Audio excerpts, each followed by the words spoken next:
In order to begin to understand how our financial system works, we need to go back to the early 1900s, 1910 to be exact.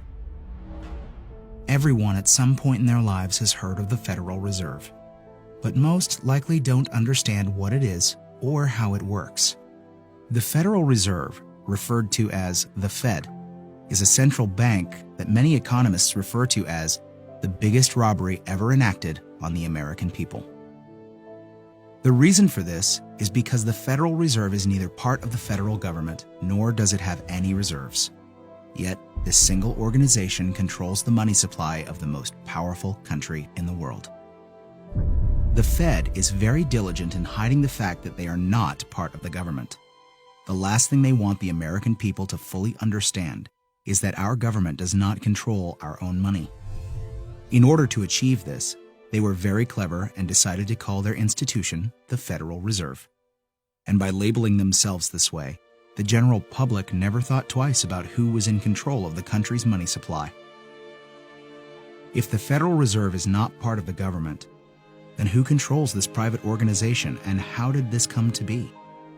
The answer to this question is what changed the course of our country forever. In November of 1910, a secret meeting took place of 6 bankers and economic policymakers who represented the financial elite of the Western world. It was hosted at the J.P. Morgan estate on Jekyll Island in Georgia. In attendance was Senator Nelson W. Aldrich, Abram Piatt Andrew Jr., Assistant Secretary of the Treasury, Frank Vanderlip, President of National City Bank of New York, Henry P. Davidson, Senior Partner of J.P. Morgan and Company, Charles D. Norton, President of First National Bank of New York, Paul Warburg, Director of Wells Fargo, Benjamin Strong, the emissary for J.P. Morgan and, coincidentally, the first president of the Federal Reserve. Years later, Frank Vanderlip referred to this meeting as the actual conception of what eventually became the Federal Reserve System. This meeting was so secret at the time that not even the names of those who attended were mentioned to the servants who lived and worked on the island.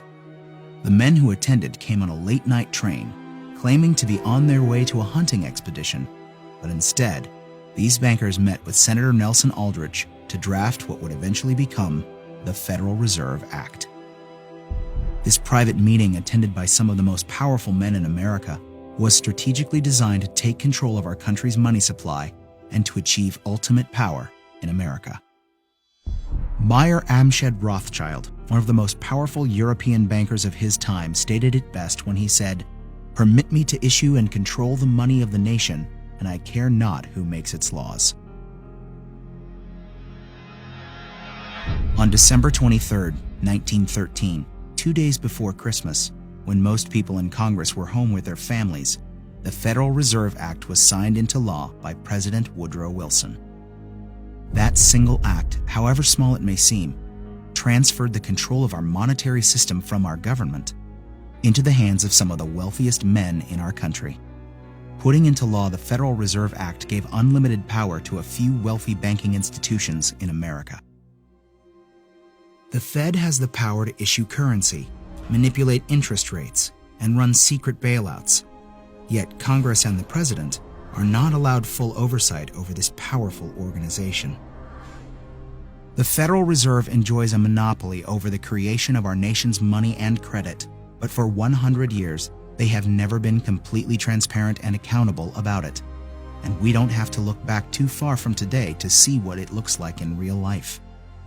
When testifying before Congress in 2009, Fed Chairman Ben Bernanke refused to disclose which institutions received trillions of dollars in these bailouts and loans, or give our representatives details about what deals were being made. So my question to you is, will you tell the American people to whom you lent $2.2 trillion of their dollars?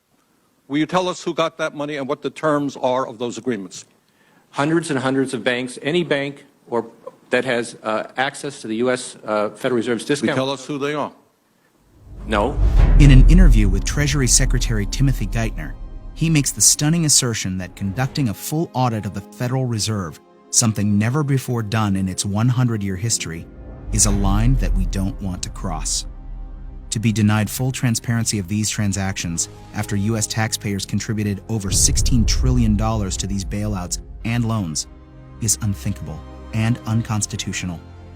It is our right as American citizens to know where our money is being spent. It's very ironic that if you don't give the IRS full transparency with your finances, you go to jail. But if you're a private organization of elite bankers that controls the money supply of a country, you're free to do as you please without full oversight. This private organization is arrogant in the fact that the same accounting laws that apply to the rest of America do not apply to them. There is no other agency of government which can overrule actions that we take.